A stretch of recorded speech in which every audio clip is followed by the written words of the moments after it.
মুহূর্তে রিপাবলিক বাংলায় আমি রয়েছি এবং আমার সঙ্গে রয়েছেন the news maker Narendra Modi ji Republic Bangla में पहली बार बहुत बहुत स्वागत है। बांग्ला को नमस्कार। बहुत बहुत शुक्रिया आपको मोदी जी ये जो पूरा जो माहौल है, हजारों में लोग यहाँ पे आए हैं, क्या कुछ नहीं हुआ? ये प्रोग्राम को बंद करने के लिए लोगों को रोका गया, 144 इशू किया गया, बहुत सारे जगहों पे रोक नहीं पाए। ममता बनर्जी को मोदी से इतना डर क्यों है? उनको मुझसे डर नहीं है, वो स्वयं से डरती है। उनको लगता है कि उन्होंने जो झूठी मायाजाल खड़ी की हुई है वो गुब्बारा फूट चुका है।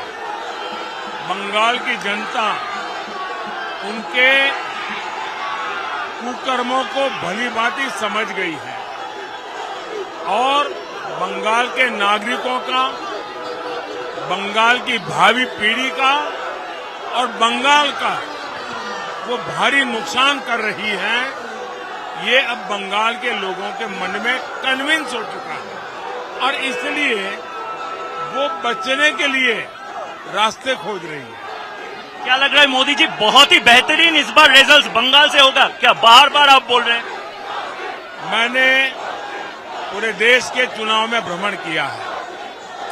मैंने 2014 का भी चुनाव देखा था, 2019 का भी चुनाव देखा और मैं कह सकता हूं कि चुनाव 14 का हो या 19 का, ये चुनाव उससे बहुत अलग है। ये चुनाव अपार विश्वास का चुनाव है और एक प्रकार से ये चुनाव पूरी तरह देशवासी इस चुनाव को लीड ನಡಿ ಈಗ ಶುರು ಮಾಡೋಣ.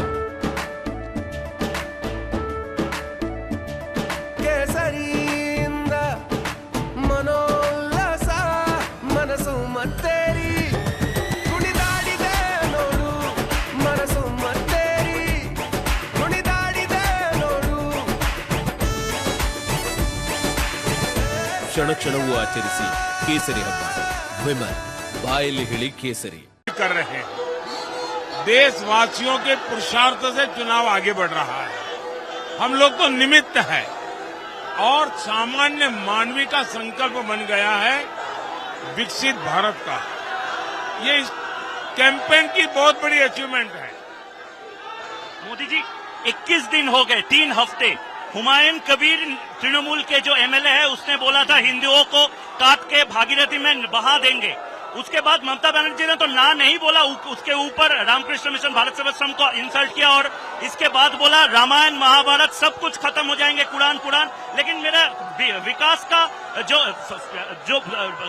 कहानी है वो खत्म नहीं होगा। ऐसा क्यों कर रहे ममता जी?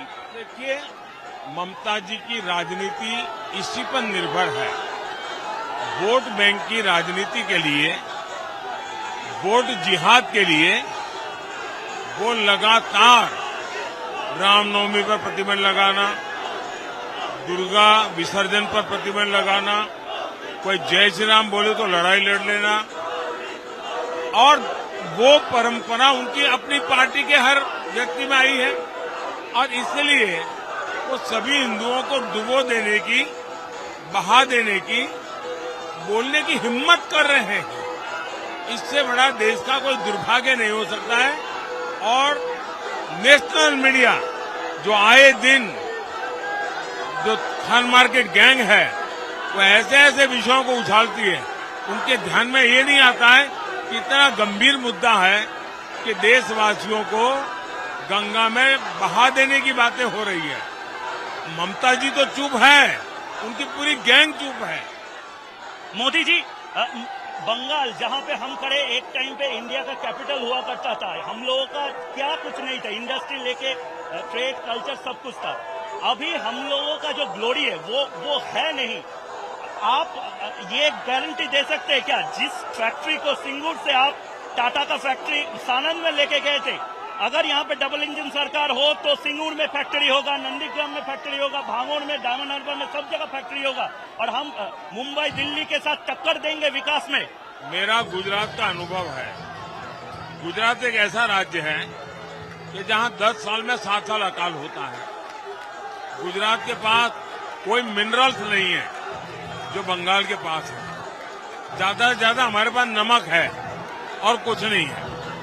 उसके बावजूद भी हमने धीरे धीरे मेहनत करके उसको एक इंडस्ट्रियल स्टेट बना दिया।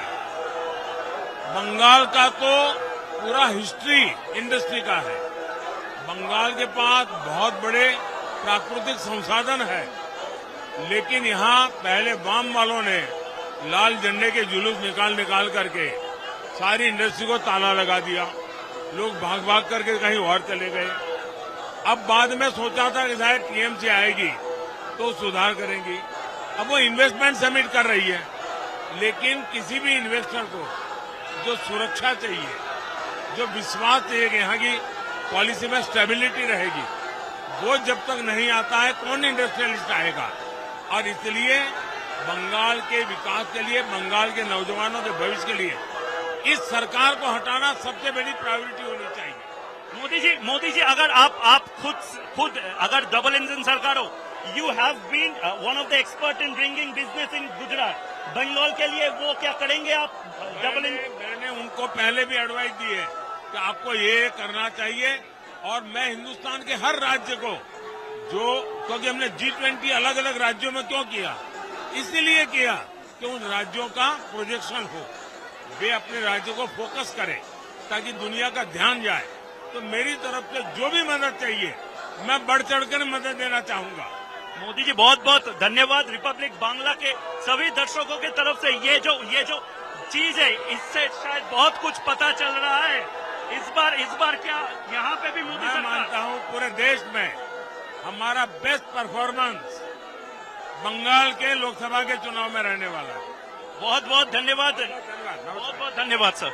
ದೇಶದ ಅತಿ ದೊಡ್ಡ ನೆಟ್ವರ್ಕ್ ನಿಂದ ಮೆಗಾ ಕವರೇಜ್. ದೇಶದ ಮತದಾರನ ಆದೇಶ ಎನ್ಡಿಎಗ ಇಂಡಿ ಒಕ್ಕೂಟಕ್ಕ. ಲೋಕ ಅಖಾಡದಲ್ಲಿ ಗೆಲ್ಲೋದ್ಯಾರು ಸೋಲೋದ್ಯಾರು. ಕರುನಾಡಿನ 28 ಕ್ಷೇತ್ರಗಳ ನಿಖರ ಫಲಿತಾಂಶ. ಫಸ್ಟ್ ರಿಸಲ್ಟ್, ಫಾಸ್ಟ್ ರಿಸಲ್ಟ್, ಪಕ್ಕಾ result. Number 1 election team, number 1 network, number 1 coverage.